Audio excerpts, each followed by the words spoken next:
Private সেক্টরের অনেকগুলি industrial sector ধুকে ধুকে একটা অসহনীয় অবস্থার দিকে যাচ্ছে। এখান থেকে ইন্ডাস্ট্রিগুলোকে ফেরাতে হবে। এখানে জ্বালানি সমস্যা আছে, ব্যাংক ঋণের উচ্চ হারের সুদের সমস্যা আছে। দুইটাই নতুন ইনভেস্টমেন্ট না, বরং আমাদের অনগোয়িং বিজনেসগুলিকে সার্ভাইভ করানোর জন্য একটা বড় প্রতিকূলতা। আরেকটা বড় সমস্যা হচ্ছে, যেটি আমাদের অর্থমন্ত্রী মহোদয় বিভিন্ন জায়গায় বলেছেন, আমাদের পাবলিক সেক্টরের ডেট ম্যানেজমেন্ট একটা বড় বিষয়। আর বড় বিষয় হচ্ছে, আরেকটি বড় বিষয় হচ্ছে লজিস্টিক কস্ট কমানো আগামী দিনে।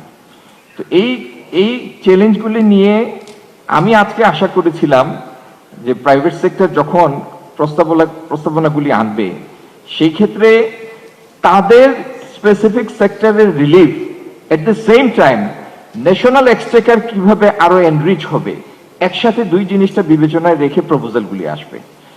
আপনি ট্যাক্স জিডিপি রেশিও যদি আমরা বাড়াতে না পারি, তাহলে তো এই দেশকে এগিয়ে নিয়ে যাওয়ার কোনো উপায় নাই। আপনি একটু আগে আমি আমার এক বিদগ্ধ প্রাইভেট সেক্টরের প্রতিনিধির মুখে শুনেছি যে আমরা ট্যাক্স দেই, কিন্তু আমরা তো বিনিময় কিছু পাই না। এই ইনহেরেন্ট একটা ধারণা থেকেও বেরিয়ে আসতে হবে। আপনি যদি কিছুই না পেতেন, you would not have been here to deliver your speech.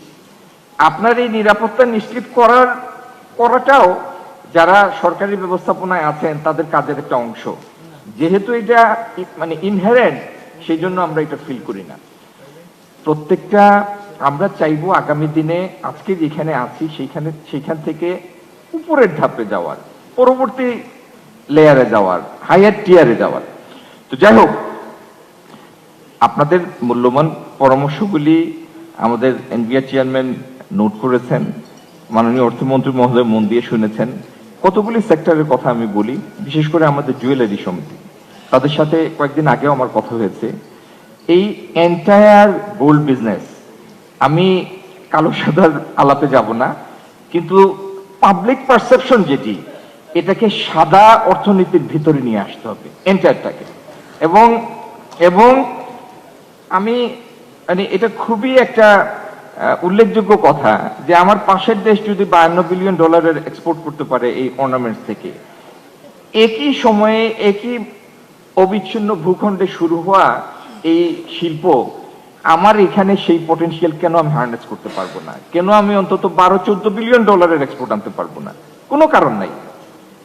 যে কলাকৌশলীরা ওই পারে কাজ করে, একই দক্ষতা নিয়ে আমার এখানেও কাজ করে। আমার দরকার একটা ভালো ল্যাব, ভালো ডিজাইন ফ্যাসিলিটি, আর সরকারি নীতিটা ব্যবস্থাপনা, যাতে এটা পুরো সেক্টরটা সাদা অর্থনীতির মধ্যে আসে। একটা